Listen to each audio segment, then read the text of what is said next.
Hello Leo, Sun, Moon, Rising, and Venus signs. Kumusta kayo? Sana po nasa mabuti kayong kalagayan. Welcome back po sa Star Tarot. Kung bago kayo dito, welcome din kayo. Thank you sa inyong support. I truly appreciate it. God bless you all. Leo, surrender ang pauna ninyong mensahe at ang affirmation na maaari ninyong i-recite is I can release my need to control. Ayan. So, may energy dito ng surrendering to the natural love and flow of life. Surrender to the divine. There you may need to release control over whatever it is na hinahangad ninyo. Kasi maaaring meron kayong mga endeavor dito na na ginagawa, and maybe you are insisting on what you really want to receive or what you really want to see in the end, yung ganon. Pero 'di ba, the more na mas pinipilit natin or ini-insist natin kung ano yung gusto natin mangyari on the exact form or kung sa timeline ninyo na gusto ninyong mangyari, ang gusto ninyong mangyari, sometimes, 'di ba, or most of the time, the more na pinupush natin ang gusto natin, mas lalong hindi nangyayari, hindi ba? Mas lalong lumalayo or mas lalong nadidelay, mas lalong nagko-complicate, sometimes nga nagkakaroon pa ng mga blockages, yung ganon. Kaya maybe ganon ang sitwasyon ng iba sa inyo ngayon, Leo. That's why may mensahe kayo for surrender, because maybe this is what is being asked of you, sa inyong kalagayan sa ngayon, sa inyong sitwasyon. Kaya it's better to surrender to the natural love and flow of life at hayaan na lang natin ang destiny ang mag-unfold ng kung ano ang dapat mangyari, 'di ba? Kasi lagi naman ang binibigay sa atin ng divine universe is what is best for us, hindi ba? Kasi kung pilit nating i-insist kung ano yung gusto natin, mas lalong inilalayo yan sa inyo, mas lalong pinapatagal because it's not meant for you. It could be that it's not meant for you at all, or maybe it's not meant for you at this time. So, posibleng ganon ang ganap dito, Leo. 'Di ba? Kaya, mararamdaman din naman ninyo yan You can feel it, kung yan ay meant for you or not. Kaya, mas lang din dito, importante din na makinig tayo sa ating intuition, makinig tayo, mag-observe tayo, at tignan natin ang ating sitwasyon. Kasi, maybe may calling na kayo or meron na kayong heads up, noon pa na yung bagay na yan ay hindi para sa'yo, or yun ang bagay na yan may maraming delays na, blockages na nangyayari. So, ibig sabihin yan, sign na yan, diba? Mga signs na yan ay ang bagay na hindi dapat na pinagtutuunan ninyo ng pansin. But maybe, siguro hindi ninyo napapakinggan ang inyong intuition or hindi ninyo napipick up kung ano ang mensahe para sa inyo ng divine universe. Kaya siguro na-overlook ninyo ang sitwasyon at pinipilit nyo pa rin kung ano yung gusto ninyo, 'di ba? So may mga ganon, tao lang din naman tayo, hindi ba? Pero this is sa inyo, this is a heads up for you, na it's about time na, it's better if you surrender to the natural love and flow of life. We have judgment. Ayan, I understand that everyone has their own unique path and challenges. That is a beautiful realization for you at this time na matututo na kayong intindihin, or you will learn to understand kung ano yung mga nararamdaman ng mga tao sa paligid ninyo, or kung ano yung pinagdadaanan din ng mga tao sa paligid ninyo. May adjustment din dito para sa inyo. Kasi 'di ba, minsan meron mga taong nakakausap natin na hindi naman natin wala naman tayong ginagawa sa kanila, pero alam mo yun, napapagbuntunan tayo ng galit, yung ganon. Yung parang sa atin sinisisi ang kung ano man bagay, pero wala naman tayong kinalaman. Sometimes, kailangan lang natin din na mag-step back dyan sa kung ano man ang sitwasyon na yan, because we never know kung ano din naman ang pinagdadaanan ng tao, hindi ba? Kaya kung papatulan din natin, mas lalo nang magkakagulo. Kung sasagutin din natin, 'di ba? ipipilit din natin kung ano yung opinion natin. Maybe, hindi yun ang magandang panahon or timing din para i-insist din natin kung ano yung gusto nating ipaliwanag or explain. We need also to learn to understand na maybe meron ding pinagdadaanan yung tao. At tayo yung nasa kalmadong side, tayo yung nasa mas nakakaintindi na nakalagayan na sitwasyon, So, tayo na lang ang umatras, tayo na lang yung magpakumbaba, tayo na lang yung mag-intindi, no? So, maybe some of you is what's going to do right now, no? Na you will be able to understand, no? Kung ano yung kalagayan ng iba, kung ano man yung pinagdadaanan ng iba, no? At iintindihin ninyo dito, Leo, na may kanya-kanya tayong path, may kanya-kanya tayong challenges na hinaharap, may kanya-kanya tayong timing, no? So, what else? We have purpose. I know what I am here to do. This is really beautiful. For some of you, Leo, maybe you are finding your purpose na at this time. Maybe you're going to find out na kung ano man ang inyong mission sa buhay sa ngayon. Kaya maaring ito yung magbabago ng inyong sitwasyon sa ngayon.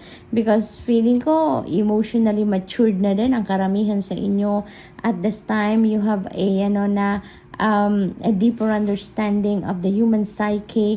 You have a deeper understanding na of life itself sa ngayon. Kaya nga meron na din kayong judgment, 'di ba? Mas maganda na ngayon ang inyong judgment. Kaya talagang siguro papunta na nga kayo dito sa pag-step into your life's purpose, no? Kaya mas malalim na ngayon ang inyong pag-iintindi sa mga tao, sa mga nangyayari. Your angel number is 2002. And so, some of you are going to focus on something, no, na talaga namang kung ano yung gusto ninyong gawin. So, maybe talaga this is in alignment with your purpose.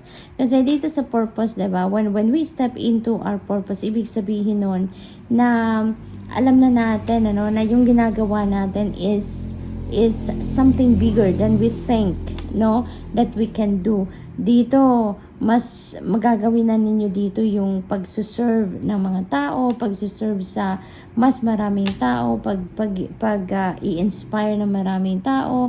Kung ano yung ginagawa ninyo, that is what you really love to do, and that is where your passion is. At saka hindi lang para sa inyo. Kung ano man ang ginagawa ninyo, it's not only for yourself, for your loved ones, but also for the humankind, kumbaga, no? Yung mas para sa maraming tao ang ginagawa ninyo, yung makakapag-serve kayo, makakapag-touch kayo ng many people's lives. At maaaring yun ang pinupuntahan ninyo. Yan ang patutunguhan ninyo sa ngayon. You are going to focus on something that you never thought before that you can do right now, no? Yung ganon. So, for others of you naman, maybe you are focusing on your ambition sa ngayon. Posible din na yung ambition ninyo sa ngayon or ambition ninyo talaga na nasa isip at puso ninyo for the longest time, maybe that is also in alignment with your purpose, no? Yung ganon. So, good luck to that, Leo. We have 2121.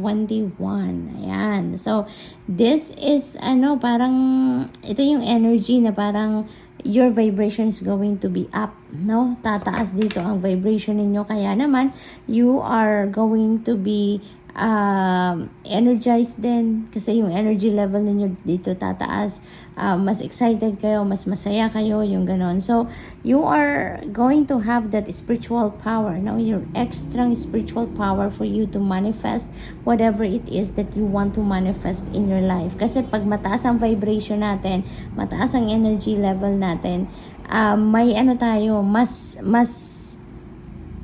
meron tayong power to manifest, to bring our dreams, our hopes and goals, come to life, yung ganon, ano? Kaya maaring ganon ang ganap dito for some of you. Ito na yung pinakahihintay ninyong pagkakataon na madadala na ninyo sa inyong 3D reality kung ano man yung mga gusto ninyong mangyari sa buhay ninyo, you know?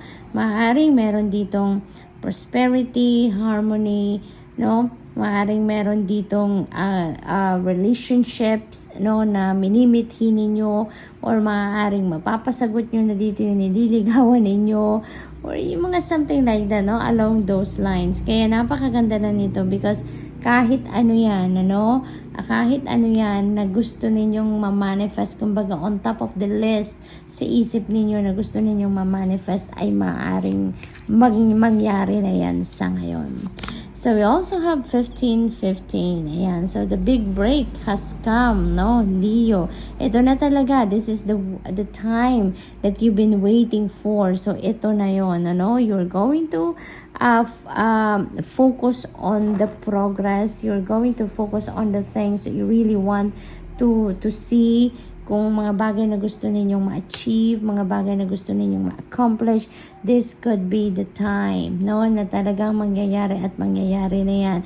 There are opportunities that might come your way dito, no?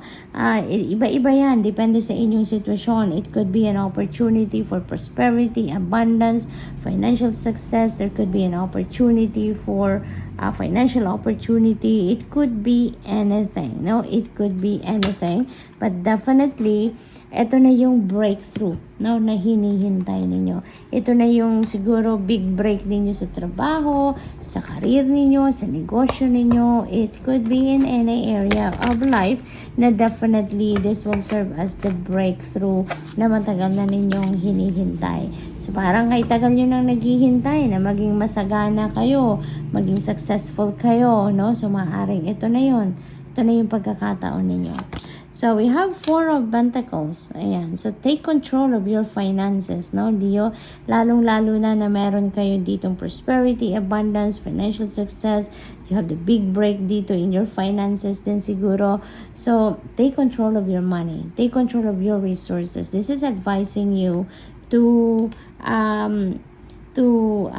take control, no, ng pagbabudget, kumbaga, no. So magkaroon kayo ng ng budget plan, or sumunod kayo sa inyong budget plan, yung ganun ba. Sundin niyo kung ano yung makakabuti para sa inyong kaperahan, na alam mo yung mabalanse ninyo ang pagmamanage ng inyong pera. Yung bang meron kayong nasisave, meron din kayong ginagastos din na kung ano man ang necessary, di ba? Kung ano ang necessity. So, we have 10 of Pentacles energy. So, talagang mababalot kayo dito ng pera, ano?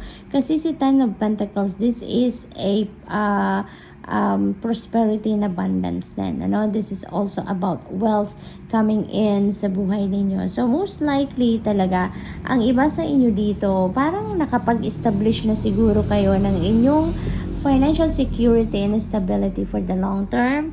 Maybe you have started siguro building for your financial empire. You have started building your financial future, yung ganon. So, maybe sa ngayon, masasabi ninyo na kaya nyo na sigurong suportahan ang pangangailangan ng sarili ninyo, pati na din yung inyong pamilya. Established na kayo dito. There is already financial stability for some of you, Leo. So, congrats. We have the Empress energy. This is a beautiful energy in terms of your money, career, and finances, and relationships, family, yung ganon. Kasi ang iba sa inyo dito is going to start a new family na siguro, no? Maaaring iba sa inyo dito talaga, it's either mag-aasawa na or magiging brand new mom or brand new dad na kayo. Maaaring you're welcoming a new baby sa pamilya. Maaaring ganon ang ganap. Or ang iba sa inyo dito siguro ikakasal na, no? Yung ganon. And you're going to start building your own family. For others of you, maybe may mga financial opportunities kayo na parating dito. Maaaring there's a new job offer, a new career opportunity, business opportunity din, maaaring ganon. And kung ano man ang klase ng financial opportunity that might come in sa inyo sa ngayon, Leo, that could bring you financial success, no? More financial success, more prosperity and abundance into your life, no? So congrats. And that's all I have for you for the week. Thank you for watching. Love and light. Namaste.